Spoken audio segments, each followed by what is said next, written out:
Bueno, buenas tardes. Vamos a ver si empezamos con esta nueva presentación de los cursos de actualización que hacemos la Sociedad de Psiquiatría, los comités de la Sociedad de Psiquiatría y la Sociedad de Psiquiatría Biológica. Antes que nada, los agradecimientos a la laboratorio Eurofarma, a las secretarias, como dije la otra vez, y vuelvo a insistir en la importancia de la secretaria de ambas sociedades, que son el alma mater. Y bueno, le damos la bienvenida a todos, los que están acá y los que están del otro lado virtual, digo. Y agradecemos el equipo que va a presentar esta introducción a la terapia DBT con línea de tratamiento de los pacientes con trastornos límite de la personalidad. Vamos a contar con la exposición de la doctora Verónica Sosa Pisano, que es psiquiatra. La doctora es médico psiquiatra, es magíster en dirección de empresas de salud, es la directora técnica del Sanatorio Villa Carmen, ex docente de farmacología y terapéutica, cuenta además de 10 años de trayectoria de atención en salud mental en diversas patologías y para instituciones de salud y consulta privada.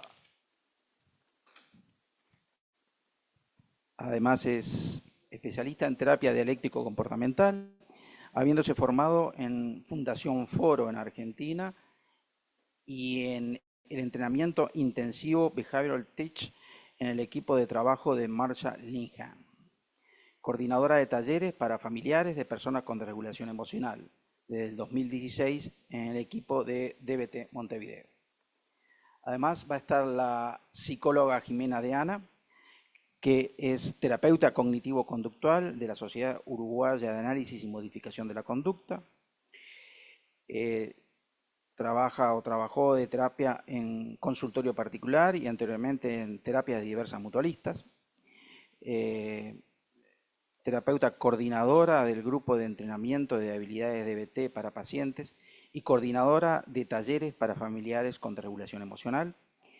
Directora de equipo DBT Montevideo. Integrante del equipo docente de la Asociación Uruguaya de Análisis y Modificación de la Conducta desde 2019 y es docente supervisora de maestría en la Universidad Católica del Uruguay desde el 2021. Bueno, les agradecemos a ustedes y empezamos. El micrófono es de ustedes. Bueno, gracias Roberto por las presentaciones, gracias a todos, nos enorgullece que nos hayan convocado para actualizarnos, ¿no?, en los tratamientos que van surgiendo, en este caso DBT, que en realidad es un continuo con lo que venían viendo, ¿no?, del tratamiento de trastorno de personalidad, ¿tá? O sea, esto es como una línea de tratamiento para los pacientes con trastorno límite de personalidad. Así que bueno, gracias al Comité de Educación Médica Continua y gracias a ambas sociedades de psiquiatría. Bueno, arrancamos. Bueno, este es el programa, ya lo tienen, pero bueno, hacemos un repaso de lo que vamos a ver hoy. ¿Quiénes somos? Nosotros somos el equipo de DBT Montevideo. Acá está Jime, está Cami, que es terapeuta individual. Está Gabriela Morales, que coordina los grupos de pacientes de habilidades con Jime. Y después hay 4 psicólogos más que están formados en terapia cognitivo-conductual y en DBT. ¿Ah? Bueno, nosotros estamos trabajando desde el 2016. Hay 4 o 5 equipos de DBT funcionando en Uruguay, capaz que no es, no todos saben, pero bueno, han ido aumentando, ¿no?, la gente que elige esta formación, y bueno, están funcionando 4 en Montevideo y 1 en Maldonado. Bueno, nosotros, yo me especialicé en Foro en Argentina y después hicimos el intensivo con el equipo de Behavioral Tech, que es el equipo que trabajó con Marsha Linehan, que es la creadora de la terapia. ¿Ah? Entonces trabajamos, bueno, las chicas trabajan en terapia individual, tenemos grupo de habilidades, de herramientas de pacientes y de familiares también, de personas con desregulación emocional. Y también estamos en el ámbito académico en SUAMOC, Gaudere y la maestría de la Católica. Bueno, y ahí está la página por si quieren más información del equipo. Bueno, vamos a hablar un poquito de cómo el origen de la terapia DBT. En realidad, bueno, acá todo llega tarde, pero en el primer mundo funciona desde el 80, que, como decía, Marcia Linehan, que es una doctora en psicología, ella misma tiene diagnóstico de TLP y de trastorno bipolar tipo 2, y entonces ella en un intento, ¿no?, de buscar como para ella misma herramientas que le ayuden a regular sus emociones, bueno, en la universidad en Washington surge esta terapia, ¿tá? Pero acá en Uruguay está funcionando más o menos desde el 2015, 2016, o sea, es bastante reciente.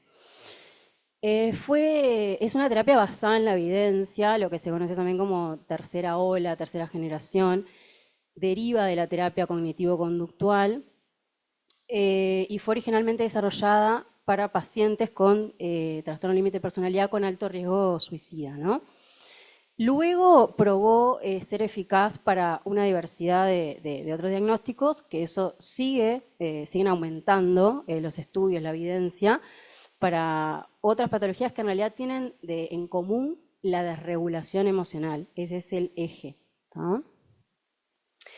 El enfoque de la terapia, como su nombre lo dice, dialéctico-comportamental, o sea, la dialéctica es porque la terapia cognitivo-conductual se basaba mucho como en el cambio, ¿tá? Entonces se vio que había que hacer como un balance entre técnicas de aceptación y cambio, ¿tá? Y aceptación no como resignación, no como algo pasivo, ¿no? Aceptación, que es un proceso activo y que a veces es mucho más difícil que el cambio. Y esta terapia usa un balance entre estas técnicas, ¿tá? Esto del enfoque dialéctico también quiere decir como que puede haber dos cosas que parezcan opuestas y que en realidad haya verdad como en cada punto, ¿no? Según el registro, la historia de vida de cada persona, ¿no? Como a veces uno sale de la visión dicotómica, ¿no?, y puede tener esta visión como un poco más dialéctica. Esto también sabemos todos que los pacientes con TLP son pacientes difíciles de tratar, o sea, a veces generan mucho rechazo entre los profesionales o han pasado por muchas terapias, lleva mucho tiempo que le hagan el diagnóstico y bueno, llega gente muy desmotivada, ¿no? Eso es una realidad y también para los profesionales es muy desgastante, hay un riesgo muy alto de burnout por trabajar con este tipo de población. Entonces, también lo que plantea DBT, que ahora después Jimé lo va a explicar mejor, es tener como un equipo de consultoría que protege, digamos, que cuida a los profesionales que trabajan desde este modelo, ¿no? Obviamente es una herramienta, ¿no? O sea, esto no es, ya sabemos, o sea, como otras corrientes terapéuticas, no es una cura, ¿no? Es una herramienta más que nos sirve para, bueno, que ha demostrado su eficacia para mejorar la calidad de vida de estas personas, ¿no? Obviamente es falible, ¿no? Y hay personas que por más que la indicación de primera línea sea, bueno, la terapia de DBT por la desregulación emocional, de repente no se adaptan al modelo y bueno, eso también puede pasar y uno bueno, lo va chequeando y le va ofreciendo el mejor tratamiento disponible y a veces, bueno, no, DBT tampoco funciona por más que sea la primera línea de tratamiento. Después también decir que las personas con discapacidad intelectual o trastornos psicóticos no ingresan en los dispositivos DBT, ¿no? Es una terapia que requiere, bueno, todas las terapias, pero requiere mucho compromiso, ¿tá?, y disposición A nosotros nos pasa mucho que hay adolescentes que son como obligados por los familiares, por las conductas problemáticas que tienen, bueno, no soportamos más, que vaya al dispositivo EBT. Y en realidad no tiene mucha eficacia si la persona va obligada, ¿no? Y no hay como una conciencia y una disposición a poder adquirir estas herramientas, ¿no? Bueno, y tiene cuatro módulos de entrenamiento que Jimmy lo va a hablar. Y bueno, el grupo de habilidades dura 6 meses y se acompaña eso de un tratamiento psicológico individual con el enfoque EBT. Cualquier duda.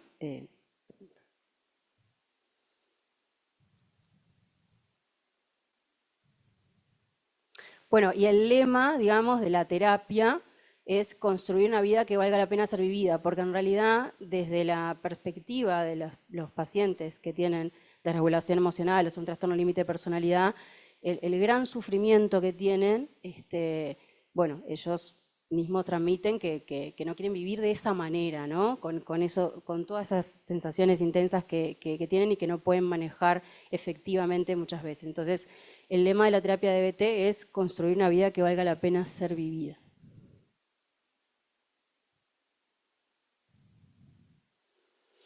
Bueno, ha ido aumentando exponencialmente la evidencia científica de lo que es la efectividad de DBT en el TLP o en la desregulación emocional. Que baja las conductas autolesivas, que mejora la adherencia al tratamiento a pesar de que es una población que tiene, ¿no?, grandes tasas de abandono de los tratamientos, reduce la hospitalización, reduce el riesgo de suicidio y mejora la calidad de vida, ¿tá? Esto ha sido demostrado por muchos estudios, que eso, cualquier cosa, nosotros mandamos la bibliografía, pero el que quiera ahondar también le podemos mandar más. Es la terapia de primera línea recomendada para pacientes con TLP, así como el tratamiento basado en la mentalización. Esto que les comentaba, que ha sido adaptada para tratar otros trastornos también, que en realidad tienen en común la desregulación emocional. Por ejemplo, los trastornos de la conducta alimentaria, trastornos de ansiedad, trastornos de obsesivo compulsivo, bipolar, depresión, y para las adicciones también. Y se ha adaptado a trabajar con niños también. Después, en otros países tenemos que aplican modelos de DBT abreviado en salas de internación psiquiátrica. Que bueno, todavía estamos un poquito lejos, pero ojalá que lleguen. Y hay una revisión Cochrane, bueno, que nosotros, obviamente como es un metaanálisis, ¿no?, es un buen nivel de evidencia, se hizo la revisión en el 2020 y bueno, y ahí también se concluyó que baja las autolesiones y que mejora el funcionamiento psicosocial y la calidad de vida.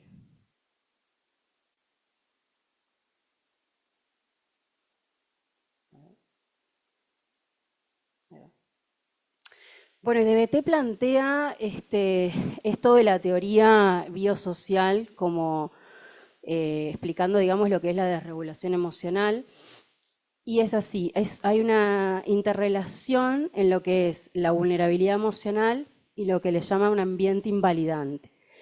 La vulnerabilidad emocional tiene un gran componente biológico, hay gran componente hereditario también, ¿no? Todo esto de el temperamento, los antecedentes familiares, psiquiátricos, aspectos de la niñez, que de repente, no sé, terrores nocturnos, cosas que nos iban como indicando que algo estaba pasando. Y eso interrelaciona con lo que nosotros le llamamos un ambiente invalidante, que es el entorno, cómo reacciona, sobre todo en la niñez, cuando uno empieza como a regular sus emociones, cómo reacciona el entorno a esto, ¿no? Si las valida, si no las valida, si les da un espacio de expresión, si las castiga, o sea, eso hace que se genere un aprendizaje que después de repente la persona o se autoinvalide sus emociones, no crea en lo que siente. Por ejemplo, no sé, hay un niño tímido y dice, bueno, vamos a casa de tal. ay, no, que me da vergüenza, no, qué pavada, es tu familia, ¿no? Y ahí la persona como que internaliza, bueno, no puedo sentir esto, o no está bien que tenga timidez. Entonces, después eso va haciendo que se genere, bueno, una disfunción después en las conductas, porque ese niño después de repente puede reaccionar desmedidamente y entonces ahí a eso nos referimos con el ambiente invalidante, con el entorno. Entonces, esto de la desregulación emocional, que es generalizado en las personas con trastorno límite de personalidad, es el corazón, o sea, es el eje, que es lo que vamos a tratar con las herramientas que nosotros damos en los grupos. ¿tá? La conducta problemática, llamémosle, por ejemplo, una autolesión, tiene una función de regular una emoción intensa. ¿tá? O sea, yo me corto, no sé, tenía una intensa tristeza que no podía manejar, me corto. En ese momento me genera un alivio transitorio, ¿no? Pero ese alivio que oficia digamos, de refuerzo, ¿no? O sea, va a hacer que aumente la chance de que yo lo vuelva a hacer porque a mí me alivió en ese momento. Entonces ahí se genera un aprendizaje y si nosotros no le brindamos una herramienta alternativa para regular esta emoción y que en otro momento pueda entrenar eso y en vez de pensar me corto, pueda decir hago esto otro, lo va a seguir haciendo. ¿Ah? Incluso ahí la conducta también tiene otras cosas que vamos a ver más mañana, pero con la familia. Si mi familia no está disponible emocionalmente para mí, normalmente, pero yo me corto y están ahí, ay, que dándome toda la atención, y eso también genera, o sea, un aprendizaje, ¿no? Entonces va a ser seguramente más probable que yo lo vuelva a hacer. ¿Ah? Entonces, pensemos estas conductas como intentos de regular la emoción, que es efectivo a corto plazo, no adaptativo, obviamente. Pero bueno, después por eso con ellos trabajamos, digamos, en lo que son las consecuencias, ¿no? A mediano y largo plazo, porque sí, me sirve ahora, pero obviamente dañarse no va a ser algo adaptativo. Entonces, existe un déficit en las habilidades de regulación emocional y los recursos de afrontamiento efectivos a utilizar. Y bueno, esa definición es la que usa Linehan, la creadora de la terapia, para la desregulación emocional, que es la incapacidad para cambiar o regular las claves, las acciones, las respuestas verbales y no verbales emocionales cuando esto es necesario. Entender este modelo biosocial de cómo se genera esta desregulación emocional nos permite tener como una actitud más compasiva. Esto pasa mucho con la familia, ¿no? De explicar, bueno, ay, ¿cómo se generó esto? Tenemos la culpa, tuvimos la culpa, ¿quién fue? ¿No? O sea, es la herencia, es porque mi abuela tenía esto. Bueno, en realidad, como sabemos, es, o sea, un montón de cosas, ¿no? Que se interrelacionan. Uno tiene que tener la biología, ¿no? Que me predispone, pero no alcanza solo con eso.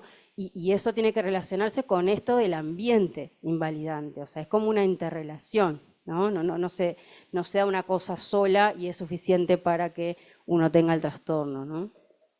Hay un déficit en la modulación de las emociones, o sea, esta vulnerabilidad emocional hace que nosotros les llamamos como si fueran quemados, ¿no? O sea, como que un mínimo estímulo hace que se genere una reacción súper intensa. De repente nosotros decimos, pero fue una pavada, ¿no? Para la persona, o sea, ese estresor o sea, desencadena una reacción como muy elevada, que además se sostiene en el tiempo como en una meseta y baja lentamente y no baja tampoco al nivel de base. Entonces, esa ola emocional que en realidad físicamente dura 60 segundos, se vuelve como a generar otra ola por los pensamientos, las emociones. Entonces, claro, queda como allá arriba, como más propensa la persona a tener como otra ola emocional y otra crisis. ¿Tá? Esto como de la hiperreactividad. Y esto del déficit en la modulación de las emociones, porque todos nosotros nos puede pasar que, no sé, nos enojamos en el tránsito, nosotros no nos damos cuenta de todos los procesos que se dan, pero nosotros sentimos el enojo, tenemos un impulso de acción, no sé, bajar y agarrar a las piñas al otro, pero no lo hacemos, o no, bueno, nos regulamos. Entonces, esa regulación es lo que falla, digamos, o las herramientas que no tienen o que tienen que entrenar las personas con desregulación emocional. Acá vemos, ¿no? Esto que digo, un estímulo que puede parecer banal para nosotros, tiene una alta sensibilidad, una reacción inmediata, a estímulos aparentemente mínimos. Bueno, esa activación obviamente desregula el proceso cognitivo, uno no puede, digamos, resolver, ¿no?, algo efectivamente en ese momento de crisis, con una alta reactividad, y quedan ahí con un lento retorno a la línea de base, pudiendo desencadenar una nueva crisis rápidamente. Bueno, esto volvemos a la parte de lo que es la interacción con el ambiente, ¿no?, y esto de la invalidación. Si el entorno responde en forma inapropiada, esto en general en la niñez o en la adolescencia, es que se genera, bueno, que la persona empieza como a no poder identificar sus emociones, que eso de hecho es algo en lo que trabajamos pila, como identificar, etiquetar emociones, ¿tá?, para poder después, bueno, aprender a regularlas. Esto es lo que estábamos hablando. Sí. En la línea de lo que Vero venía hablando de la intensidad de la vulnerabilidad, el lento descenso a la calma, como no todos los familiares tienen la misma vulnerabilidad emocional, es muy difícil la lectura y es ahí donde se produce toda esta invalidación, porque en realidad como no conecto con que este estímulo es importante para el otro y para mí es una pavada, es en donde empieza a invalidarse todas estas respuestas que suelen generar mayores activaciones ante la invalidación. La invalidación lo que hace es desregula mucho más a los pacientes, por eso es tan importante también la intervención que hacemos con los familiares. Sí, de hecho, en esto bueno, cuando hacemos los talleres de familia y planteamos todo esto, ¿no?, ahí se genera, ¿no?, como una visión, por eso, mucho más comprensiva, y bueno, y ahí también el cambio en el entorno genera mucho cambio en la persona, ¿no?, en el paciente. Entonces, de esta interrelación entre la vulnerabilidad, o sea, la regulación emocional y el ambiente invalidante, se genera la desregulación emocional generalizada, ¿no?, o sea, en todas estas áreas. En la desregulación de las conductas vamos a trabajar en cómo tolerar el malestar con el módulo, ¿no?, de DBT, de tolerancia al malestar. La desregulación que tienen interpersonalmente con, bueno, los vínculos caóticos, ¿no?, intensos, esa inestabilidad afectiva con habilidades interpersonales. La desregulación en la identidad, trabajamos mucho en mindfulness, o sea, todas las sesiones de hecho arrancan con ejercicios de mindfulness, tratar de estar aquí y ahora, ¿no? Y de la desregulación cognitiva, ir por el camino del medio. Esto también, volviendo que hablábamos de la dialéctica, de salir como del pensamiento dicotómico y poder transitar como por un camino del medio. Va. Bueno, si hay alguna consulta. La idea de esta parte es hacer una introducción a lo que tiene que ver con los componentes del tratamiento de DBT y específicamente saber qué es DBT, ¿no? Porque muchas veces nos encontramos que la indicación es alguna de las pautas del tratamiento, entonces entender específicamente que se tienen que dar todas estas condiciones para hablar que el tratamiento está haciendo desde la mirada de DBT. Entonces ahora vamos a ir entrando en cada una de estas etapas. Lo que tiene que ver con la psicoterapia individual, acá. Lo que pasa, como Vero estaba adelantando, es que estos pacientes tienen mucha tendencia a resolver los problemas de forma pasiva, o su estrategia de afrontamiento es la pasividad ante los problemas. Entonces, muchas veces lo que tiende a pasar es que nosotros en la terapia individual tenemos que dedicarle mucha atención a cómo orientarlo a una estrategia de afrontamiento más efectiva para no continuar de alguna manera alejándose del tratamiento. Entonces, esta pasividad junto con la baja esperanza y la baja motivación a que las cosas sean diferentes, es lo que correlaciona con el alto índice de abandono a lo que es la terapia individual y a lo que es el grupo de entrenamientos en habilidades. Entonces, tenemos que, de alguna manera, todo lo que el paciente va a aprender en el entrenamiento de habilidades, que es lo que vamos a ver ahora, las características del grupo, nosotros lo tenemos que generalizar en lo que es la terapia individual. Es decir, en la parte grupal va a agarrar su caja de herramientas, que no tiene herramientas más efectivas para afrontar las dificultades, y nosotros en la terapia individual, sabiendo el contexto, analizando los que son los reforzadores para cada uno de los pacientes, es que elegimos cuál es la mejor herramienta para implementar en cada situación.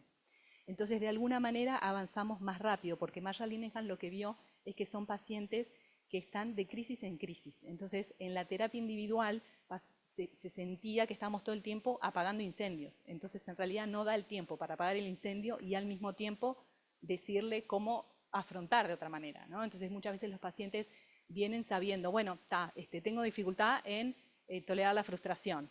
Bueno, ¿y qué hago con esto? En realidad, que yo identifique mi problemática no genera la habilidad de cambio. Entonces, como se veía que no era suficiente la terapia individual, la terapia la desglosó en la terapia individual más el grupo de entrenamiento en habilidades. O sea que se tienen que dar las dos cosas simultáneamente para estrictamente estar hablando de estar en terapia DBT. Que esto es muchas veces, que es lo que nos pasa con los pacientes cuando nos llegan a consultar, ¿no? Que es, bueno, o grupo o terapia, pero en realidad puede ser que yo haga un entrenamiento, pero no estoy haciendo DBT, ¿no? Después, otra de las cosas que hacemos es detenernos a clarificar, como Vero adelantaba, cuál es la función de las conductas problemas. Que conductas problemas es lo que nos definimos con todo comportamiento reactivo a la impulsividad. Autolesiones, ideas de no vivir más, consumo, etc. Entonces nosotros tenemos que también entender cuál es la función que está teniendo, cuáles son los reforzadores, cuáles son los mecanismos de mantenimiento que están habiendo para poder gestionar las estrategias de cambio. Por eso es que la terapia DBT es una terapia bastante estandarizada, muy estructurada en lo que individualmente hacemos y los pasos a seguir, y tiene mucho componente conductual.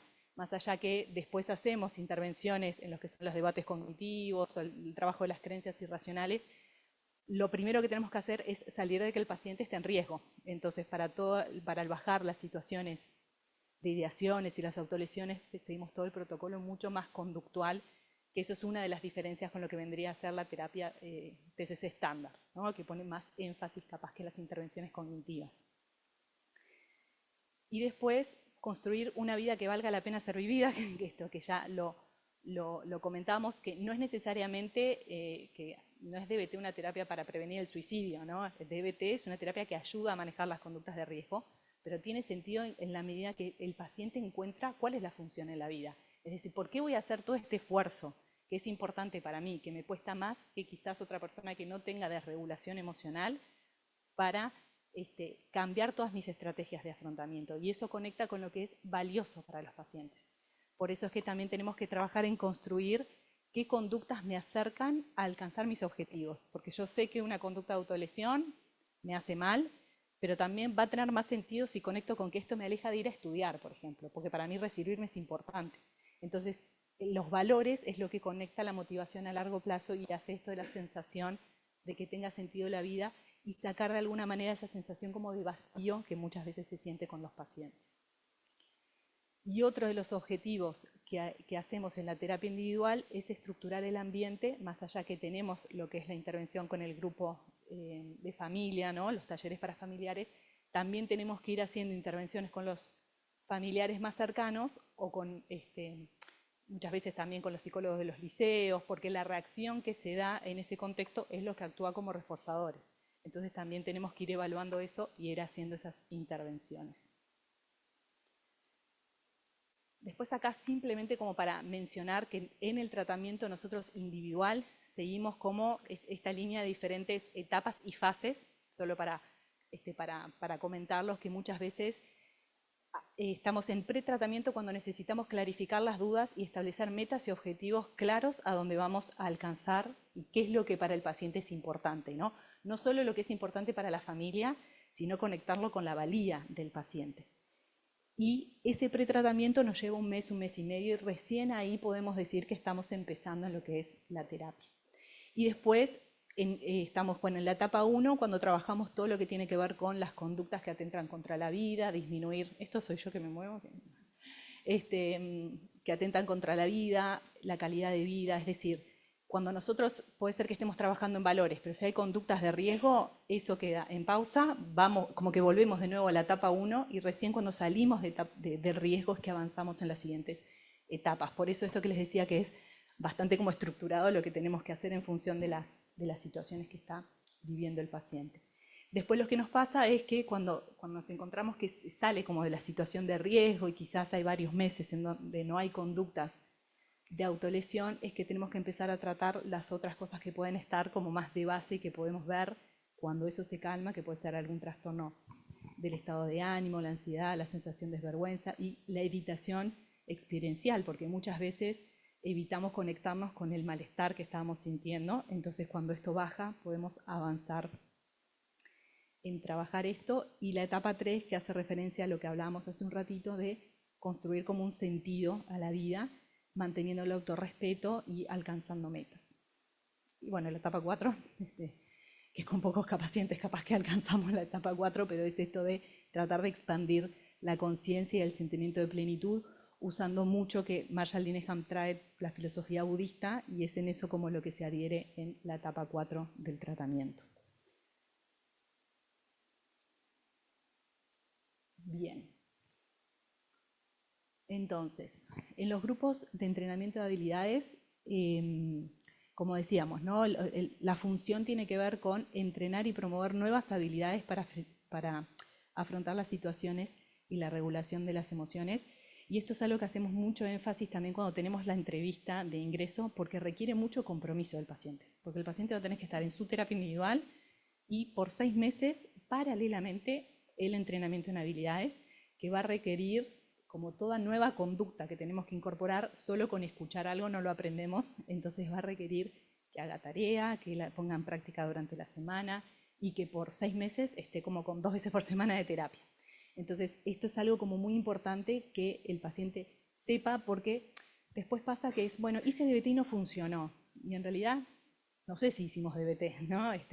Quizás es esto de voy al grupo, pero en realidad no hago las tareas, o falto, o de alguna manera, más allá que puede costar que el paciente esté en el grupo, ¿no? Por todas las dificultades de estar con conciencia plena, por estar con semanas difíciles, que eso también afecta la capacidad de concentración. Es importante esto, que en la medida que decir, bueno, funciona en la medida que lo practicamos. Y eso también se lo aclaramos mucho a los familiares, porque vienen con mucha expectativa de cambio, ¿no? En esto de que DBT va a ser la terapia que los va a ayudar finalmente. Entonces está bueno como clarificar para no quemar como alguna herramienta de antemano si el paciente no está en el proceso del compromiso al cambio.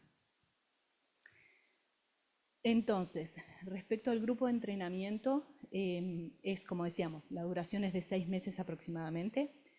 Los participantes es entre 10 o 12 pacientes por grupo. Mayores de 15 es como nosotros trabajamos en el equipo. Hay un protocolo específico de DBT para adolescentes también, que tiene una frecuencia semanal de 2 horas de duración. Y esto que es muy importante, que no es un grupo terapéutico, es un grupo de entrenamiento en habilidades, porque también esto es muy importante a la hora de hacer la derivación o entender qué es lo que vamos a hacer, porque muchas veces lo que plantean es esto: yo no quiero ir a un grupo a compartir las cosas que me pasan con desconocidos, porque eso me va a hacer sentir peor. Y eso no es el grupo de entrenamiento, porque cuando asociamos grupo, ¿no? Es como lo que nos viene a la mente.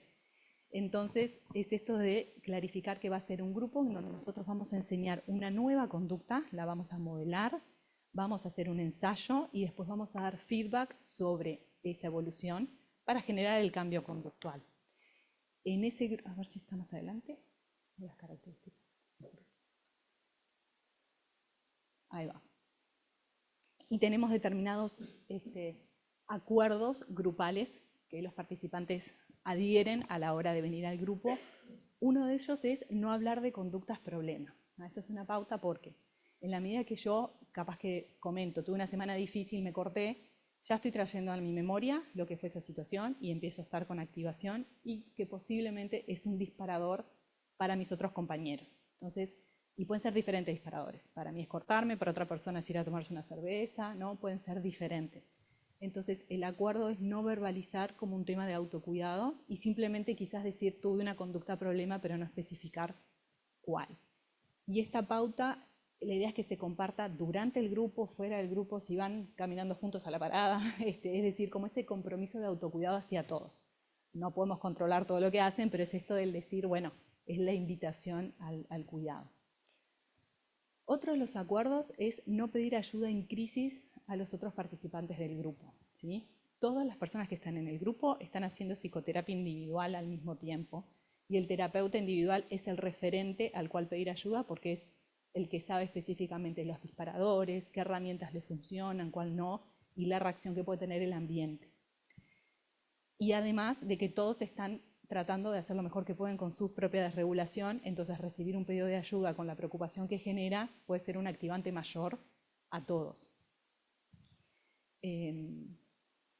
No compartir situaciones donde pueden existir conductas de riesgo, esto también, es decir, bueno, si van caminando juntos a la parada, si se juntan a tomar un café, genial, pero no exponerse a situaciones, no ir a un bar a tomar una cerveza, por más que para mí ir a tomar una cerveza capaz que no es una conducta problema, para alguien de mis compañeros sí. Entonces, directamente todo eso, sacarlo como de las posibilidades. Y otro de los acuerdos es mantener la confidencialidad, porque esto también es un factor que dispara mucho el temor al estar en el grupo y a compartir. En esto que tienen que hacer tarea y que la tarea se muestra a los demás compañeros, es mantener la confidencialidad. No de lo que hacen, sino de mi compañera Jimena, que está en el grupo, que tiene tantos años, ¿no? Todos esos elementos que pueden ir en contra a la confidencialidad. Y otra de las consideraciones importantes es que lo que mostró ser evidente, de la evidencia que mostró ser muy efectivo, es que los pacientes hagan 2 tirajes por el grupo, es decir, que pasen 2 veces por el grupo de entrenamiento en habilidades. En nuestra práctica, en la realidad, a veces sabemos que eso es muy difícil porque DBT es un tratamiento bastante costoso por todo lo que implica, entonces que el paciente pase 2 veces a veces es complicado. Pero la indicación es porque muchas veces hay internaciones de por medio, entonces hay fichas que no se ven, porque hay semanas que es difícil y que el paciente no puede estar y no comprende por la propia desregulación o por la propia emocionalidad la tarea que estamos viendo. Entonces, es como la primera es la forma de acercamiento y la segunda es de perfeccionarme en lo que tiene que ver con el entrenamiento de la habilidad en sí. Sí. Otra cosa, capaz para los colegas, hay 2 mutualistas, o sea, 2 instituciones de salud que tienen convenio con el equipo de BT, y son el Hospital Evangélico y COSEM. El Hospital Evangélico cubre, o sea, obviamente ya saben que hay modos, ¿no?, de prestación de psicoterapia, pero si entra, o sea, por ejemplo, enfermedad persistente, ¿no?, por el trastorno de personalidad, en el modo de terapia cubre, el Hospital Evangélico cubre el grupo y cubre el taller de familiares. Y es el psiquiatra el que hace la derivación al comité de recepción y pone para terapia de BT. Y en COSEM cubre el grupo de habilidades, o sea, de pacientes no de la familia. Pero me parece que son datos interesantes para tener en cuenta. Y por los modos de la prestación de salud cubre el pasaje por todo el grupo. O sea, que son 48, que es lo que nos lleva más o menos el que vean todas las 48 sesiones, claro, que es lo que nos lleva todo el entrenamiento de habilidades.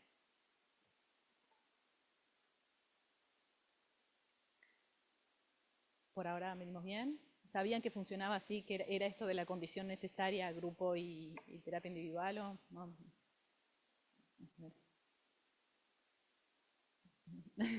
Ya están acostumbrados a esa indicación. Bien, y entonces, ¿cómo funcionamos con los encuentros? Nosotros le damos el manual de entrenamiento en habilidades del INEHAM para pacientes. Tenemos un manual para los terapeutas y otro para los pacientes, que ellos se llevan y lo tienen. Muchos de los pacientes dicen que es la Biblia, ¿no?, porque lo traen y están todo el tiempo con el manual, en donde están todas las fichas y en donde están las hojas de tareas, porque las tareas ya están estipuladas y lo que tienen que hacer es completarlo. Están todas las guías y las pautas establecidas. Es un manual bastante, bastante grande. Entonces, arrancamos los encuentros con una pequeña práctica de mindfulness que suele durar 5 o 10 minutos, que hacemos un énfasis en prácticas de mindfulness más formales o informales. Después de eso, hacemos lo que tiene que ver con el análisis de los enlaces perdidos, porque muchas veces lo que nos pasa es que o llegan tarde, sin avisar, o cuando vemos la revisión de la tarea, no hice la tarea. Entonces, nosotros, como estamos tratando de generar el cambio de comportamiento, lo que queremos es analizar qué es lo que tuvo que haber pasado para que ese comportamiento se dé de alguna manera y trabajar en un plan de acción para prevenir que el próximo encuentro se dé el hacer la tarea. Entonces, con cada uno, cuando hacemos el pasaje, les preguntamos qué dificultades tuvieron, cuál no, qué podríamos hacer diferente, y tratamos de hacer como un plan de acción para evitar que eso vuelva a pasar. Y a veces es bastante aversivo, si alguien llega tarde sucesivamente, no, bueno, vos llegaste tarde, contame, ¿qué pasó? ¿A qué hora saliste? ¿No? Y hacemos como un análisis desde qué hora salió de la casa, qué tendría que haber hecho para llegar en hora, etc. Entonces, eso funciona a veces también como un cambio conductual. Después hacemos, como les decíamos, la revisión de las tareas de todos. Yo me salté a decir que somos 2 coordinadores, ¿no? Ah, no lo dije. Bueno, ahí va, ahora les cuento. Factor importante. Después tenemos un recreo, que el recreo es para los participantes, no para los coordinadores, porque nosotros tenemos que estar disponibles. Porque muchas veces hay componentes que se desregulan, hay pacientes que se sienten mal y no quieren quedarse a la segunda parte, o lo que fuera. Entonces siempre estamos en el momento tratando de usar habilidades, ¿no? Entonces, si estás con ansiedad, usamos habilidades, vamos al baño, se mojan la cara, tratamos de fomentar que puedan tolerar el malestar y poder estar, y para estar atentos a veces de estas cosas, ¿no? De lo que están hablando, de lo que no están hablando, y que sea todo como en el cumplimiento de los acuerdos. Después presentamos la nueva habilidad. Nosotros una vez por semana vemos una nueva ficha que no vamos para atrás. Es decir, que si el participante no vino, esa ficha no se vuelve a ver, ¿no? Lo puede leer y se puede entender por la tarea de los demás, pero no es que lo volvemos a ver. Y eso es lo que se sugiere muchas veces, que capaz que esa ficha lo vea en terapia individual en todo caso, con el terapeuta que tiene manejo también de las habilidades. Y después está la tarea específica que hacer y el compromiso a hacerla. Entonces, en cada encuentro tienen ficha y tarea. Eso también los jorobamos. El único encuentro que no hay tarea es el primero. Después, hasta que terminan, siempre, hasta el último, se van con tarea. Y esto que me faltó mencionar de que somos 2 coordinadores, uno es el coordinador que lleva adelante la dinámica, hace la explicación, lo vemos un ejemplo práctico de la ficha en un pizarrón, por eso es que tiene como un formato también muy educativo. Y hay otro co-coordinador que está atento si alguien se siente mal, uno sale con el paciente y el otro se queda guiando la habilidad. Y porque muchas veces también hay como ciertos momentos quizás de tensión, ¿no? Cuando uno ve revisión la tarea o cuando alguien no está muy de acuerdo con algo que se plantea. Entonces, en esos momentos que puede ser como de mayor tirantez, interviene el co-coordinador para alivianar o para clarificar alguna consigna que no quedó clara. Entonces, vamos manejando más dialécticamente la situación, pero siempre somos 2. Y estos son los módulos que Vero les adelantó, que trabajamos. El primer módulo es de mindfulness, que apunta que tiene 3 principales objetivos, que es reducir el sufrimiento y tolerar el malestar. Por esto de que si estamos intentando entrenar al paciente de que más adelante que identifique las señales de advertencia, que logre darme cuenta cuando me estoy sintiendo mal, si no puedo conectarme y de alguna manera no puedo aprender a direccionar mi mente hacia dónde tiene que ir por unos pequeños instantes, es mucho más difícil que después pueda implementar alguna habilidad más adelante. Por eso es esto de incrementar el control de nuestra mente, es como esto de aprender de que, bueno, estoy en piloto automático, de repente me puedo traer y decir, bueno, por estos instantes tengo que aprender a estar en el aquí y ahora. Es de no sé, nuestra experiencia es de los módulos que a veces al ser como más abstracto no es los que más les gusta. Quieren ir a regulación emocional lo más rápido posible. Y esto de experimentar la realidad tal cual es, sin juzgar o distorsionar la realidad. Después, este módulo más o menos nosotros lo hacemos en un mes aproximadamente. El módulo de efectividad interpersonal ya es 2 meses y medio de duración. que apunta de alguna manera a tener herramientas para transmitir asertivamente nuestro estilo de comunicación, para hacer un pedido, para mantener nuestro autorrespeto y para cuidar en función de los valores. Después vemos todo lo que tiene que ver con construir relaciones y terminar con aquellas que son destructivas, y lo que tiene que ver específicamente con la dialéctica de aprender a caminar por este sendero del medio. En regulación emocional vemos de lo que tiene que ver con aprender a identificar, etiquetar las emociones, porque muchas veces es esto de que me siento mal, ¿no? ¿Qué es mal? Porque mal para mí puede ser triste, mal para otra persona puede ser ansioso, lo que fuera. Entonces tenemos que empezar a identificar esto, ¿no? ¿Cuáles son las funciones de las emociones? Amigarnos con que las emociones nos vienen a comunicar cosas que pueden estar buenas, que muchas veces cuesta porque conecto con la desregulación emocional. Entonces, la sensación de que las emociones pueden ser como algo peligroso. Después esto, ¿no? Entender cuáles son las funciones adaptativas, disminuir la frecuencia de las emociones intensas y saber cómo regularlas, disminuir la vulnerabilidad emocional e incrementar la capacidad para afrontar los problemas difíciles. Entonces, ahí vamos desde acá también entran en juego las habilidades que tienen que ver con los pensamientos, cómo cambiar o cómo identificar pensamientos automáticos por generar algunos más adaptativos, resolución de problemas, etc.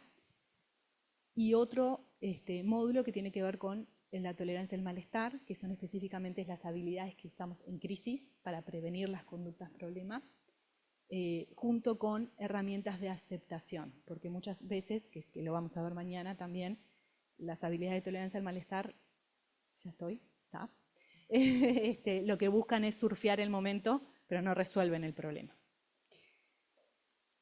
Y lo último de esto que me faltó decirles cuándo es el ingreso de los nuevos participantes. Como nosotros trabajamos por módulos, el ingreso de los nuevos participantes al grupo se dan cuando cambiamos de un módulo a otro. O sea que no hay ingresos semanales, digamos, ingresos es como 2 meses aproximadamente. ¿Tengo nada? No. 2 minutos, ¿sí? Coaching telefónico. Que esta es otra de las estrategias que también usamos, que es habilitar a los pacientes a que se contacten con nosotros antes de tener conductas problemas, ¿no? Porque muchas veces también nos avisan, bueno, me corté. Ahí evaluamos riesgo, hacemos estrategia de intervención si hay un riesgo inminente, pero si no, ya no tenemos habilidades, porque en realidad lo que nosotros queremos fomentar son las estrategias de antes para surfear el malestar. Entonces, por eso es que se generalizan en todos los contextos, es decir, el paciente lo vio en el grupo, me está llamando y yo en el momento soy directiva, por eso es que son 20 minutos máximo, no voy a ahondar en qué pasó, qué te peleaste con... No, bueno, ¿qué estás sintiendo? El nivel de intensidad de malestar, ¿cómo es tu plan de crisis? ¿Qué vamos a hacer en este momento? Porque cuando nos ponemos a redactar todo lo que pasó, se vuelve a incendiar el paciente y se nos va mucho el tiempo. Entonces se usa para disminuir las conductas de daño, para dar buenas noticias también, o cuando a veces quedó la sesión un poco también como media tirante con las cosas que vimos, podemos hacer una llamada entre consulta para recuperar la relación terapeuta-paciente. Y lo último, muy, muy rápido, es simplemente esto del equipo de consultoría, que nosotros nos juntamos entre todos para asegurarnos que estamos implementando el modelo de DBT. Es decir, que no es como un grupo de expertos que se juntan para discutir un caso, sino que de alguna manera nosotros exponemos las dudas que tenemos de un paciente, pero se nos devuelve desde la mirada de DBT. Es decir, ¿qué estoy haciendo yo para reforzar alguna conducta del paciente? Si me estoy agotando, si estoy teniendo alguna conducta que atenta contra el tratamiento, porque esto es una parte muy importante, porque estos pacientes, como Vero decía antes, suelen agotarnos mucho, ¿no? Suelen llevarnos al límite. Entonces, tener un equipo que nos contenga, que nos dé orientación, que nos dé feedback, de alguna manera hace primero que adheramos más al modelo y que nosotros estemos más motivados para seguir adelante con el tratamiento. ¿De esto alguna, ¿no? ¿De esto alguna duda, alguna consulta? Sí.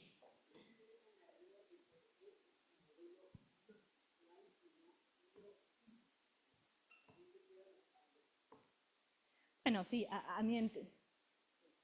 ¿Querés contestar? ¿No? Sí, en realidad.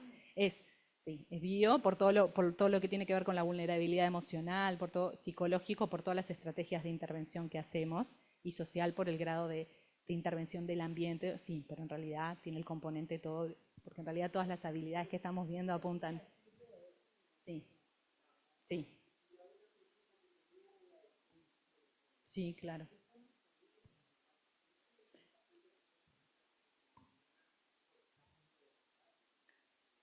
Bueno, DBT lo que plantea está la regla de las 24 horas, pero también al mismo tiempo plantea los límites personales de cada terapeuta. Entonces, en realidad, eso va a ir en función de cada terapeuta, porque si no cuidamos nuestros límites personales, nos terminamos quemando mucho más. Entonces, si bien está como esa sugerencia, queda a criterio de cada terapeuta. Ahí, por suerte, nosotros tenemos las líneas de asistencia que funcionan las 24 horas, entonces también le podemos dar al paciente esa herramienta para que llamen. Y a veces hasta habilita más porque hay muchos pacientes que te voy a despertar, o sea, son conductas que pueden interferir en que llamen y quizás una línea que saben que están trabajando para eso habilita más. Pero están como las dos, está la indicación de las 24 horas, pero también los límites personales.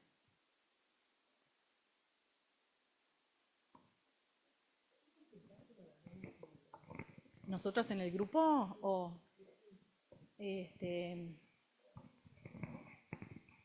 Sí, el porcentaje de abandonos, porque no es fácil seguir un tratamiento de tanto tiempo. No, es bastante alto la tasa de abandono. Es decir, que los pacientes sostengan, ahora estoy pensando en el último grupo, empezamos 12 y que pasen por todos los módulos, terminaron 4, más o menos. Algunos pueden terminar un módulo y después dejan, pero sí, es bastante alto la tasa ¿Y de cómo abandono. se mide la efectividad de que haya sido eficaz la estrategia? ¿De intervención? Sí. Bueno, no sé. Sí.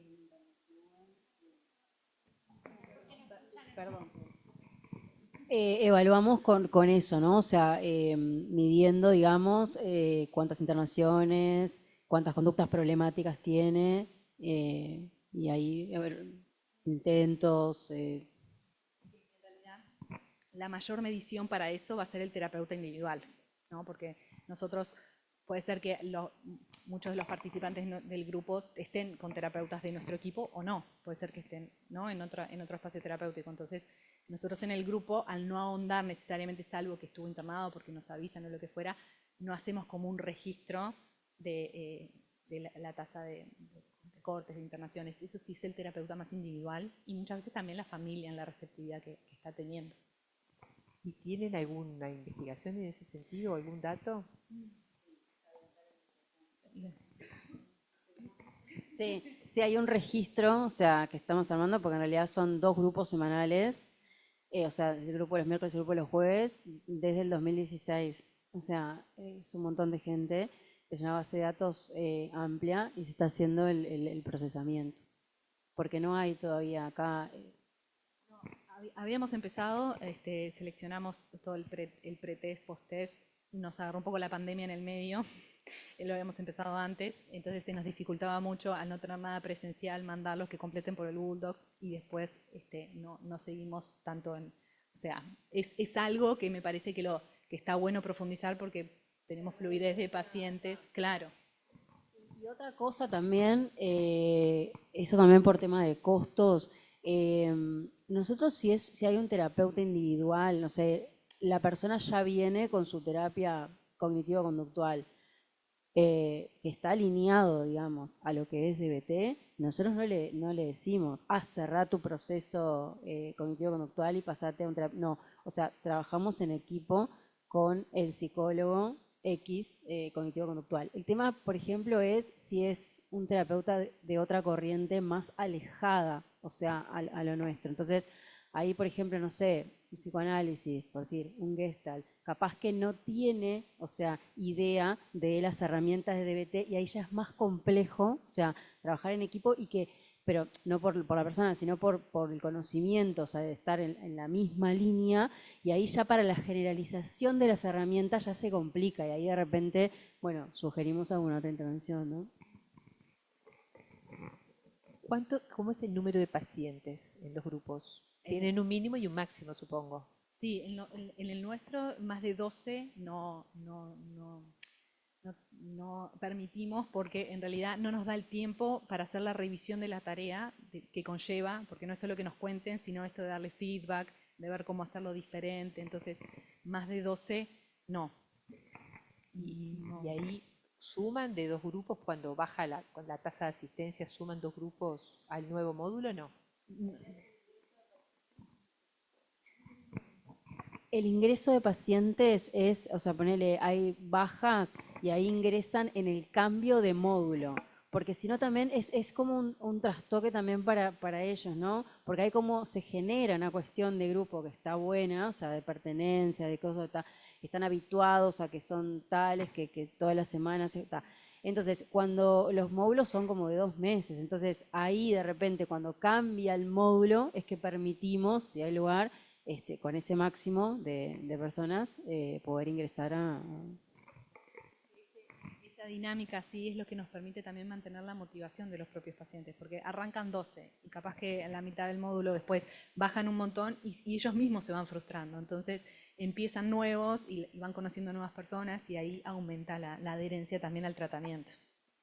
Sí, claro, porque justamente también en el intercambio siempre hay un enriquecimiento, si son muy pocos, Totalmente. se desmotiva. Se desmotiva, sí. Y aparte es eso de que palpan que ya me es difícil ir, estoy haciendo pila de esfuerzo y hay gente que abandona, es como que desmotiva y el aprendizaje es mayor viendo la tarea de los demás, ¿no? Con esto que yo les mencionaba, que ha crecido mucho, ¿no? Como, o sea, que ahora hay como 4 o 5 equipos en Uruguay. Nosotros trabajamos en los módulos presencial, ¿tá? Pero también hay algún grupo que se hace virtual. El equipo de Maldonado tiene, digo porque a veces también nos llama gente del interior y que claro, ya dicen, no sé, vivo en Tacuarembó, la verdad que ir, no sé, semanalmente a Montevideo, 2 horas para el grupo. Entonces, bueno, nada, pensar que también no es la misma eficacia. Obviamente la presencialidad, ya sabemos, tiene, ¿no?, otra cosa, pero por lo menos se le ofrece la posibilidad. Y a veces lo que nos pasa en la presencialidad, que el Zoom puede ser como algo, uno no se anima a ser tan espontáneo, no voy a sacar el micrófono para hacer, que también tenemos que regular las interacciones en los participantes. Y ahí se da mucho aprendizaje, ¿no? O porque juzgo, claro, o porque me dicen, no puedes sentirte así, entonces vemos que esto está invalidando, o quieren dar un consejo y en realidad sale mal. Entonces hay muchas de las habilidades que vemos que se ponen en juego en la dinámica o cómo nos hablan a nosotros, ¿no? Son esas cosas que van pasando, que es más rico el aprendizaje porque es en vivo y en directo. Gracias. No, yo quería decir en relación a la primera pregunta tuya, Mariana, en relación a las investigaciones. Ustedes nos dicen que, bueno, que DBT están intentando, yo que pertenezco a la psicoterapia focalizada en la transferencia, también, pero vamos muy despacio, Vamos lento. ¿no? Pero lo que sí es seguro es que tanto la DBT como la TFP, Sí. como la MBT, Sí, tienen validación, estudios Sí. longitudinales mínimo de 30 años, con estudios de resonancias magnéticas, tomografías computadas que van mostrando cómo a lo largo de los procesos los pacientes se van activando diferentes zonas del cerebro que permiten mostrar no solamente desde lo evidente conductual, sino desde el punto de vista también del funcionamiento cerebral, cómo se produce un cambio, al punto tal que son psicoterapias que están cubiertas por los seguros de salud en Estados Unidos. Sí, totalmente. ¿No? A diferencia de si yo voy y digo que estoy haciendo un psicoanálisis, un seguro de salud en Estados Unidos no me lo va a cubrir, ¿no? Pero esta psicoterapia sí. ¿Alguna otra consulta? Sí. Allá. Buenas. Hola. Mencionaron el caso de los pacientes con trastorno por consumo. ¿Eso, la experiencia que hay es en grupos específicos con pacientes con trastorno por consumo o ustedes integran el paciente en los grupos de ustedes? Sí. La mirada de DBT es la desregulación emocional. En un primer momento surgió con el trastorno límite en particular, pero después se generalizó en el acto impulsivo, ¿no? Es que puede ser eso, puede ser un atracón o pueden ser un montón de otros comportamientos. Entonces nosotros lo integramos al grupo, con las condiciones de que no puede venir bajo los efectos del consumo, que no puede consumir antes del grupo, ¿no? Con otras normas, pero sí. Claro, es independiente el diagnóstico, o sea, el eje es la desregulación emocional. Si tiene desregulación emocional, sea por bueno, la conducta problemática es el consumo, o sea, entra. Igualmente, ahora hay también investigación específica, o sea, en adicciones. Y en Argentina hay grupos específicos, por ejemplo, de adicciones. Como con la conducta alimentaria, hay protocolos específicos que adhieren más a algunas fichas en ese sentido. Hay otra duda que me había quedado colgada y me acordé ahora. Cuando ustedes van a armar un grupo, ¿no? Y decían, bueno, a partir de 15 años, ¿hacen algún otro tipo de selección? Es decir, puede estar uno de 15 con uno de 40, con uno de 60, con uno que tiene el trastorno de la conducta alimentaria, otro que repite cada 2 por 3 conductas suicidas. Es decir, ¿cómo arman eso? ¿Tienen algún tipo de distinción? En nuestro equipo, en la forma de funcionar, nosotros tenemos una entrevista previa que vemos, y también vemos las características, porque pueden haber también pacientes con rasgos límites, pero con otro tipo de comorbilidad que no están para un funcionamiento en lo grupal, y ahí se sugiere hacer porque sería muy contraproducente para el resto de los compañeros, un entrenamiento en habilidades individual, ¿no? Cuando hay más características antisociales, exacto. Hemos tenido muy buena, en un grupo de ahora hay una chica que la entrevistamos y en realidad mucho más madura que de la edad y tiene 13 años, participa y está con un compañero de 40 y funciona, funciona, sí. Algunos dicen que son como los más grandes, y cuando yo tenía tu edad, si hubiese sabido esto cuando tu edad, si hubiese tenido las habilidades, se da un lindo clima. Pero siempre con una entrevista previa y viendo un poco los perfiles también. A ver, ¿cuál de los dos equipos? Laura, 28 años, vive con su pareja, trabaja de administrativa, no tiene hijos. La paciente concurre a consulta en policlínica luego de alta sanatorial psiquiátrica, manifestando alternancia entre estados emocionales intensos y sensación de vacío. Presenta comportamientos impulsivos asociados a autolesiones y situaciones de riesgo. Laura ha tenido múltiples intentos de suicidio sin repercusión médica. El método es la ingesta abusiva de psicofármacos. El último IAE hace un mes cambia el método y deja la estufa de gas prendida. En un ambiente cerrado, avisa a la pareja por mensaje de WhatsApp, quien al llegar la encuentra con elementos de sedación y la lleva a la puerta de emergencia. Requirió una semana de internación sanatorial psiquiátrica. Plantea que tiene grandes dificultades para mantener relaciones estables y presenta una autoimagen inestable.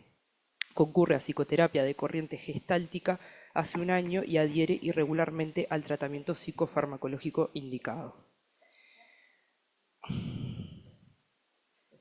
Entonces, bueno, nosotros en realidad nos pareció sí que sería oportuna la derivación para un abordaje para DBT, porque tiene elementos desde regulación emocional, como esto de la inestabilidad de las relaciones, esto que plantea mismo la paciente de la autoimagen inestable, las conductas impulsivas, los intentos, esto de los estados emocionales intensos con una sensación de vacío.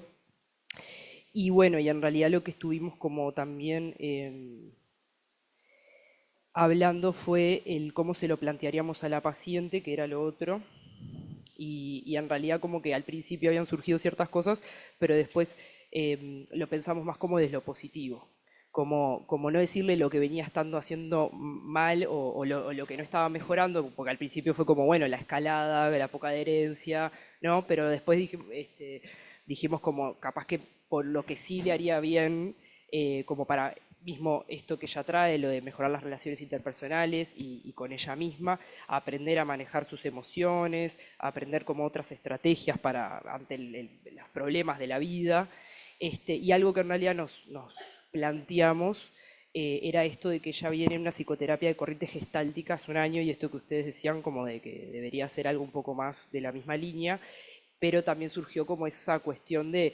qué tanto la paciente ha tenido como ese vínculo terapéutico con este terapeuta, ¿no? Y como decir, capaz que se podría hablarlo, ¿no? Como trabajar en conjunto con ese terapeuta y plantear esto que está pasando y decir, bueno, capaz que en este momento precisa esta otra cosa y capaz que después retomar, o no sé, como ser un poco flexibles, porque capaz que si justo tienen un buen vínculo, sería como esto que hablábamos que decían de otra pérdida para esta paciente que capaz que empeoraría más, ¿no? No sé.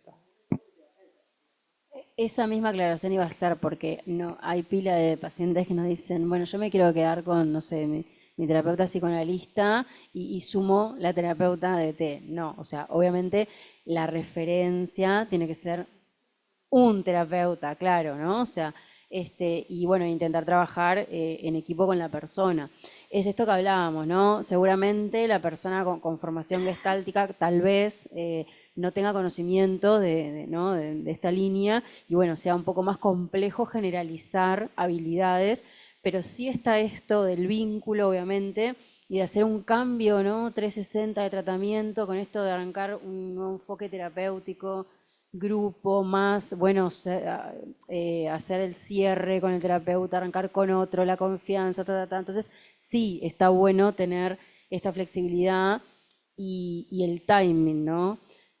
También esto, otra cosa, con el tema de los grupos, también ha pasado que hay veces que no es como, no están en el momento, ¿no? de disposición a hacer este tipo de tratamiento, es válido obviamente, y además no va a tener la misma eficacia. Y nos ha pasado de hacer entrevistas y decir, bueno, en este momento no, pero la persona vuelve cuando realmente dice, bueno, ahora estoy como dispuesta a esto, y ahí y es efectivo y todo, eso está buenísimo. Y en la línea de eso también agregar que tenemos muchas más pautas y normas de asistencia, un montón de cosas, pero también si nosotros estamos viendo que el paciente no hace la tarea, lo charlamos y pasa un mes y medio sin hacer la tarea, por ejemplo, lo llamamos aparte, encuadramos un nuevo objetivo, decir, bueno, por este mes tenés que hacer la tarea, si no haces la tarea uno esta vez quedaría fuera del grupo, ¿no? Entonces nosotros también implementamos esas pautas, en la línea de lo que decía Vero, pero en esto de la terapeuta gestáltica, que sí, como puede ser el disparador para generar como esta duda, también está bueno aclarar que lo que muestra más, o sea, porque DBT es una terapia basada en evidencia, entonces cuando el familiar viene, bueno, es algo que tiene evidencia. Está bueno el decir, la evidencia es en estas condiciones, no es condición necesaria, no es que no tenés que dejar tu terapeuta, pero si nos basamos en lo que es la investigación, es mucho más eficaz por la generalización, por las pautas, por todo, en estas líneas terapéuticas. Es como también esto de informar al familiar o al paciente de eso. Es nuestro deber también, claro, plantearle cómo se evalúa, ¿no? la eficacia al tratamiento y bueno, sí puede tener respuesta, pero bueno, no es, digamos, el plan ideal. Igual sabemos que muchas veces, bueno, hay que flexibilizarse, ¿no? Ante ciertas situaciones, lo hemos hecho y bueno, lo adaptamos a la situación del paciente. Muchas veces cuando se está en psicoterapia a través del sistema mutual, no siempre uno puede elegir qué corriente como paciente, qué corriente terapéutica me asignan. Entonces también es como, bueno, no puedes venir al grupo, pero no puedo elegir. Entonces sí, es esto. Y muchas veces lo que intentamos es tratar de hablar con el terapeuta para ver si puede leer el manual, interiorizarse en las habilidades. Y hay terapeutas que son muy abiertos y lo incorporan un montón. Pero sí, tenemos que tener esa flexibilidad, dada la realidad que también los pacientes están, ¿no? En realidad hay muy pocas instituciones de salud que hayan incorporado terapeuta DBT, o sea, dentro de la prestación directa, ¿no? ¿Algo más por acá? Bien, gracias. El otro grupo.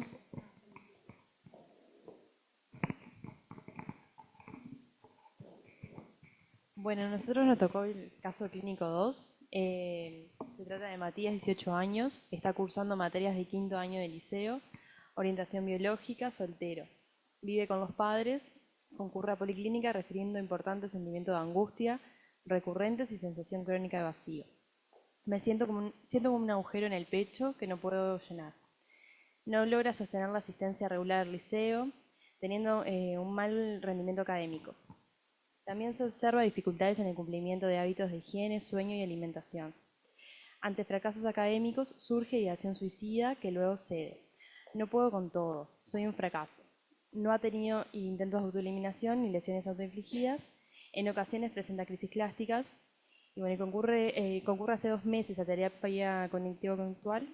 Y bueno, y a partir de esta viñeta, la pregunta es si consideramos que le está en una oportunidad para una derivación, un abordaje terapéutico de DBT, y de cómo fundamentaríamos la derivación. Y en realidad opinábamos que sí, porque bueno, veíamos la desregulación emocional en esto de las crisis clásicas, en la tolerancia, la baja tolerancia a la frustración frente al descenso académico que veíamos.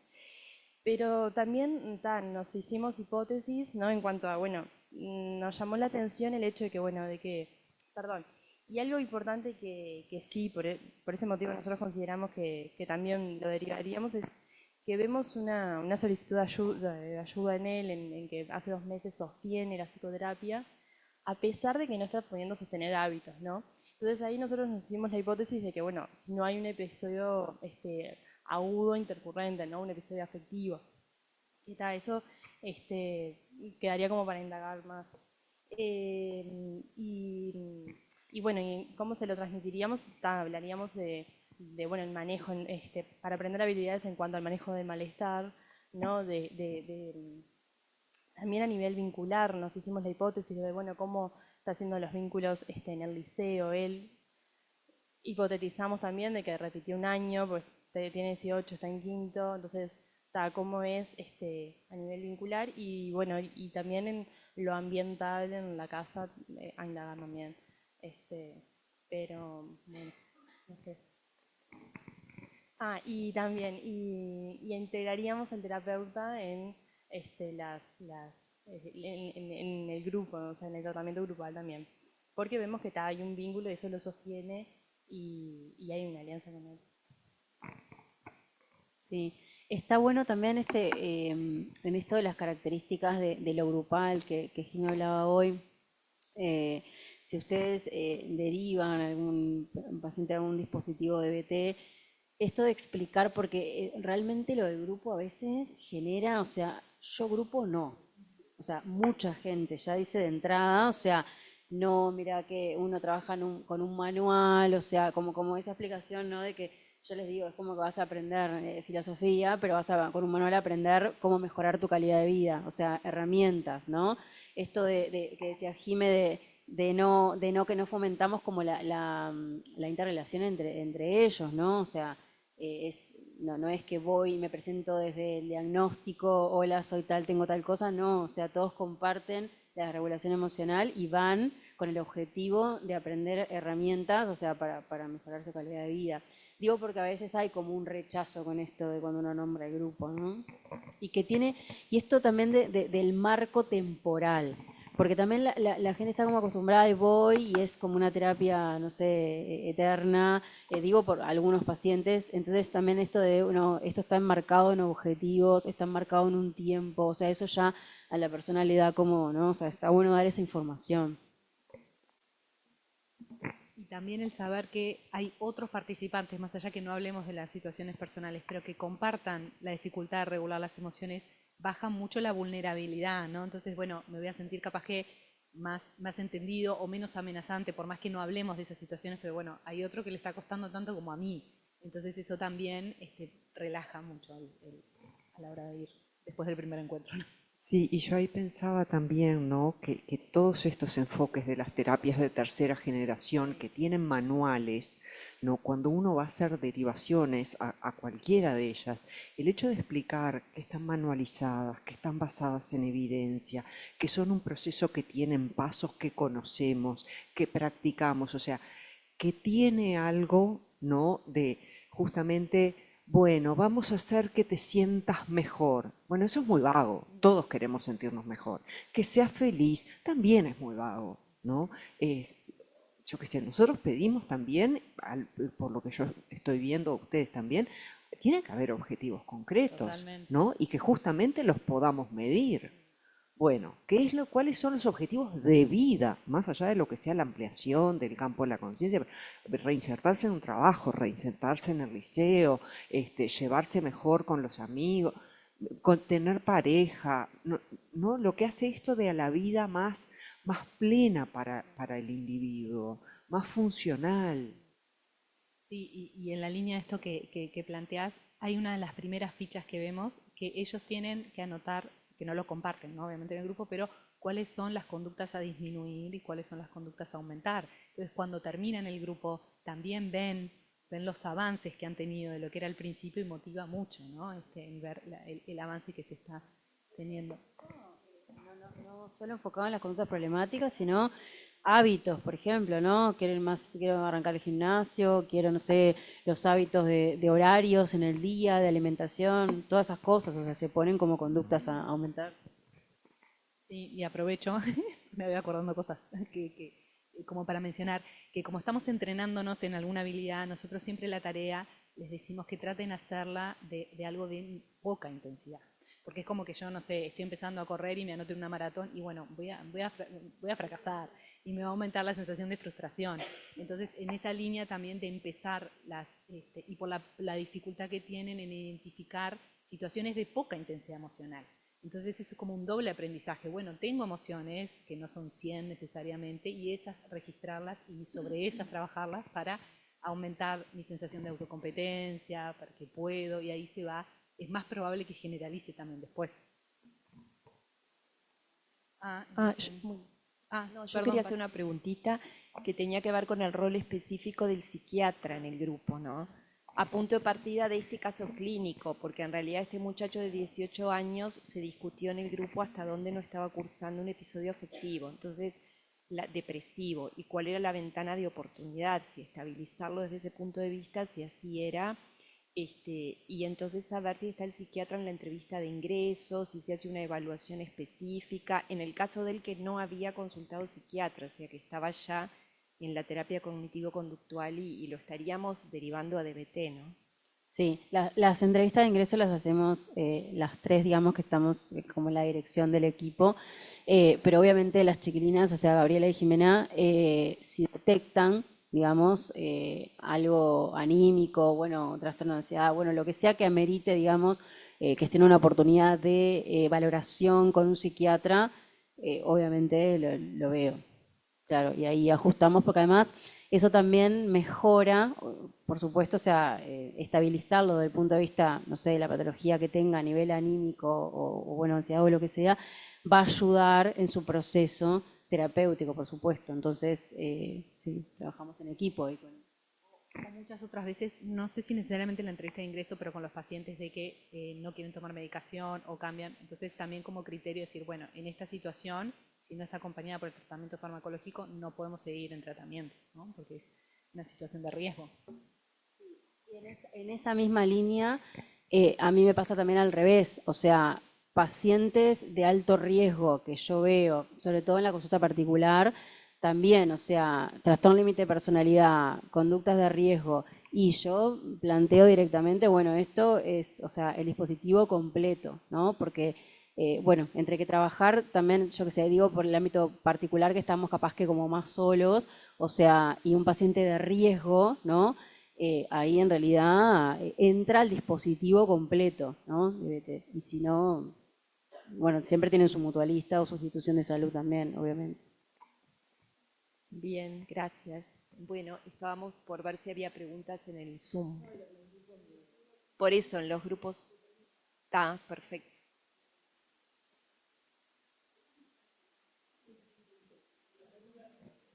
Capaz a ver en el Zoom el grupo 3 y el vocero o la vocera. Juliana, 25 años, vive con la pareja, 2 hijos, procedente de Tacuarembó, presenta un policonsumo de sustancias psicoactivas hace 3 años, logró 6 meses de abstinencia total hace 1 año, tiene heteroagresividad verbal hacia la pareja frecuentemente, concurre a policlínica refiriendo que la pareja le dio un ultimátum por el consumo de sustancias referidos. Necesito ayuda para dejar de consumir. Refiere culpa luego de los conflictos con la pareja al tornarse agresiva, aumentando su miedo constante al abandono. Si consumo, dejo de sentirme triste. Es una forma de manejar mi dolor. Cortó los vínculos de amistad que tenía desde la etapa escolar hace 5 años. No estaban disponibles para mí, me usaban, me enojé y no les hablé más. Me decían que era intensa y que me tomaba todo muy personal. Presenta dificultades en los vínculos interpersonales, múltiples parejas de corta duración y gran dependencia emocional. Realiza terapia psicoanalítica desde hace 6 años. A partir de esta viñeta considera que sería oportuno la derivación a un abordaje terapéutico de DBT. cómo fundamenta a la paciente dicha derivación. Bueno, lo que estuvimos un poco trabajando en el grupo es que vimos que había una patología dual en esta paciente, cumplía casi todos los criterios de un trastorno de grupo B, borderline de la personalidad, y había también un consumo de sustancias comórbido, ¿tá? La paciente presenta baja tolerancia a la frustración, dificultades vinculares, sentimiento de abandono, dificultades relacionales con la familia, con la pareja, y bueno, pensamos que de repente la paciente estaría bueno que pasara por una evaluación por psiquiatra un poco para ver un poco el tema de la personalidad del consumo y si fuera necesario hacer un tratamiento combinado con un médico psiquiatra para esta paciente en función de este cuadro. También una de las cosas que decimos es que sí, que es una paciente que sí corresponde hacer un abordaje de terapia DBT, un poco por lo que se plantea, que es uno de los perfiles que entrarían dentro de este tipo de abordaje. Y la forma de repente que se le plantearía a la paciente es haciendo un poco de psicoeducación y explicándole a través de un vínculo muy cuidado, porque también hablamos en el grupo que son pacientes muy vulnerables a interpretaciones negativas a través del vínculo, de las palabras. Entonces con un vínculo empático, plantearle que bueno, que hace 5 años que está haciendo el tratamiento, pero que hay otras opciones para esto que le está pasando a ella a nivel de la regulación de las emociones, a nivel de manejo de habilidades sociales, y que bueno, y que habría esta modalidad dentro de lo grupal, ¿tá? Pero que bueno, que no sería un grupo propiamente dicho de psicoterapia, sino que sería como lecciones como para enseñarle a modelar los síntomas que está teniendo hasta ahora, a tener como conductas alternativas, a mejorar la calidad de vida. También a veces está bueno para ver los tiempos del paciente, usar entrevistas motivacionales, a ver si de repente la paciente está dispuesta un poco a hacer psicoterapia en ese momento. ¿Tá? Y bueno, también contarle que se manejan técnicas de relajación que son efectivas y que bueno, y que se hacen abordajes familiares también en este sentido. Y que pueda regular un poco esto que le pasa de los enojos, de la baja tolerancia a la frustración, ¿tá? Y aprender formas alternativas de comunicarse con los otros. Más que nada eso es lo que se habló en el grupo.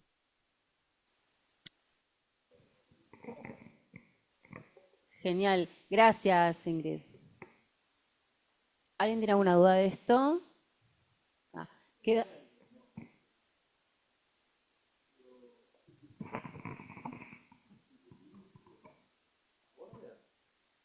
Tengo la duda, digo, es muy acotada la viñeta, pero es una border, porque en realidad empezó a consumir hace 3 años, y tiene 2 hijos que supongo serán de ese marido. Pues faltan muchos datos, ¿no? Pero parecería que funcionó durante mucho tiempo. Corta el vínculo de amigos desde la infancia. Entonces, sí, por eso. Las viñetas en realidad eran como, bueno, a ver, son situaciones, digamos, puestas para que se dé la discusión, ¿no? O sea, en realidad también esto de salir de lo que es trastorno límite de personalidad y pensar que sí tiene muchos aspectos de desregulación emocional y que en realidad, bueno, DBT le podría brindar un montón de herramientas para regular esas emociones. Entonces, más allá de si específicamente tiene los criterios para el trastorno de límite de personalidad, tiene una clara desregulación emocional y ahí se beneficiaría del tratamiento. ahí está.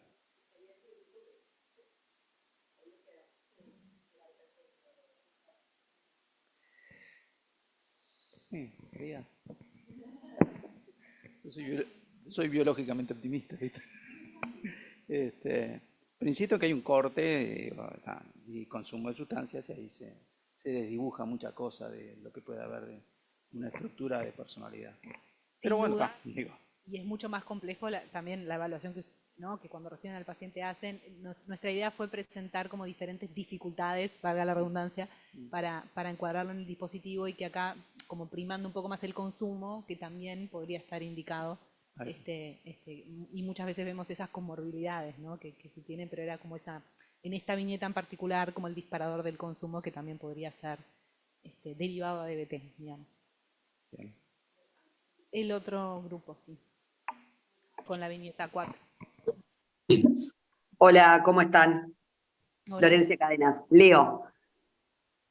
Carolina, 29 años, licenciada en comunicación, vive con una amiga, concurre a policlínica por episodios de atracones de un año de evolución con conductas purgativas que suceden en general luego de eventos estresantes, tales como fechas límites de entrega en el trabajo, discusiones con amigos y o pareja. En su discurso se observan pensamientos tales como no voy a ser capaz de hacerlo bien, seguro que ya se aburrieron de mi inestabilidad, canso a las personas, ¿quién va a querer estar en pareja conmigo con este peso? En estas situaciones tiende a retraerse en su habitación, deja de hacer actividades y falta el trabajo. Se observan síntomas depresivos con ideas de muerte que tiene en ocasiones, que hoy no las presenta. No intentos de autoeliminación, se observan lesiones autoinfligidas superficiales en ambos antebrazos, realizadas recientemente sin intención suicida. Refiere que quería aliviar el malestar, solicita ayuda, no se encuentra en la actualidad en psicoterapia. Y las mismas preguntas que en las viñetas anteriores. Nosotros en el grupo de...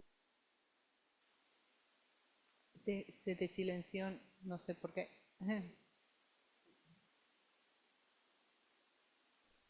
Está, listo. Bueno, nosotros en el grupo de... Uy. Se volvió a silenciar. Sí, perdón, se me toca ahí, ahora ya no toco más los botones.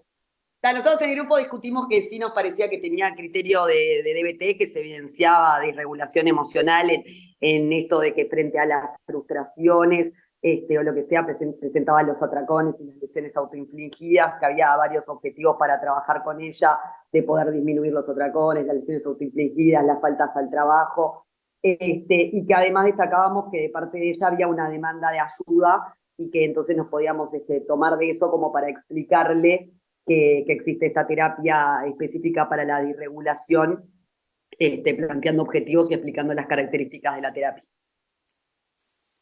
Buenísimo. ¿Se escuchó? Sí, bárbaro. ¿Está? Muchas gracias.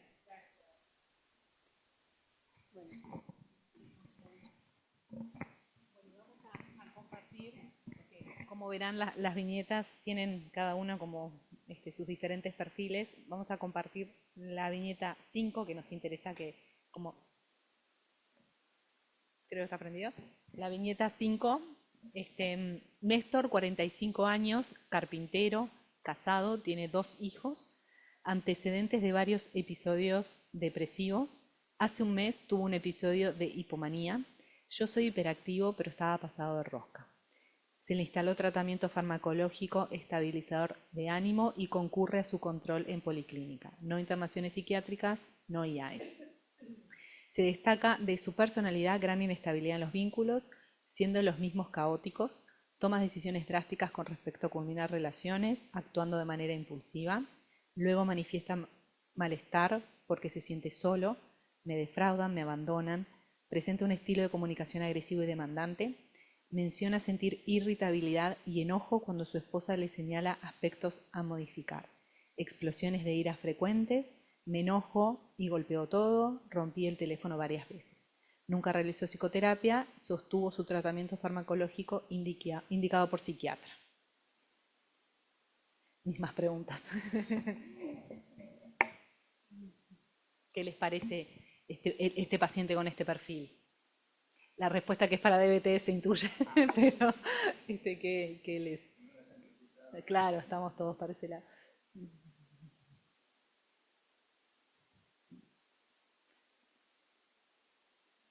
Acá apuntamos de alguna manera. Vos, Pati, querías decir... No. Ah.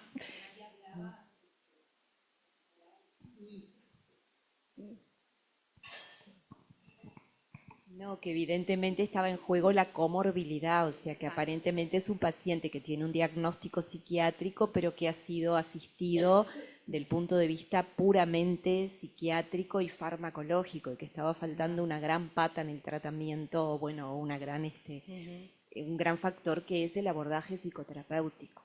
Y cómo diferenciar cuánto va por lo hipomaníaco y cuánto por su disregulación emocional. Y bueno, y evidentemente hay elementos de disregulación emocional y puede beneficiarse mucho de conocer estas herramientas y de este tipo de abordaje, ¿no? Aún en la comorbilidad. Exacto. Era ese como el disparador, ¿no? Y que muchas veces también tenemos participantes en el grupo con diagnóstico bipolar, y que se nutren mucho de todas las herramientas también. Entonces sí es como el disparador para... No, agregar que, bueno, justo en el grupo hablábamos y yo planteaba que cuán difícil a veces es porque muchos pacientes tienen el doble diagnóstico, ¿no? El trastorno bipolar de tipo 2 y el trastorno border. Y qué difícil a veces es la discriminación y cuánto va por cuál, porque bueno, una cosa implica agregar aparte la medicación más allá de la psicoterapia y bueno, que es complejo eso.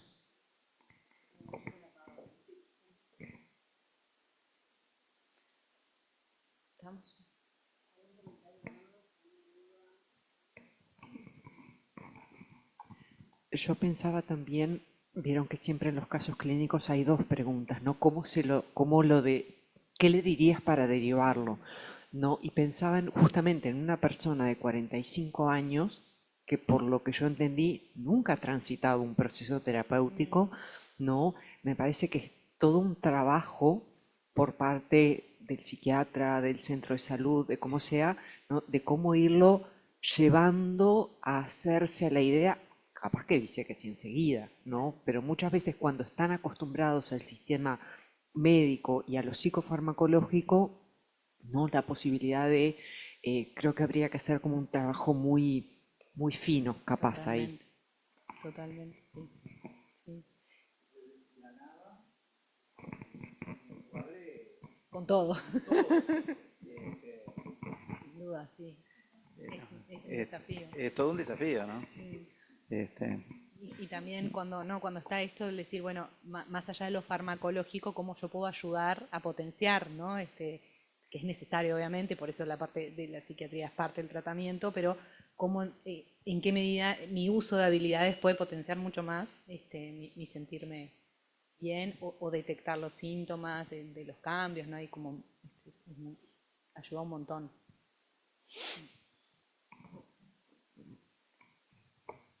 Bueno, ¿alguna consulta de lo que estuvimos viendo?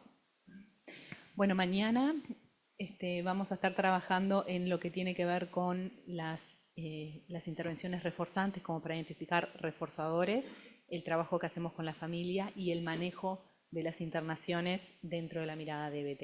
Y después vamos a presentar a grandes rasgos lo que son las habilidades de tolerancia al malestar y las funciones que tienen. ¿Está? Bueno, muchas gracias.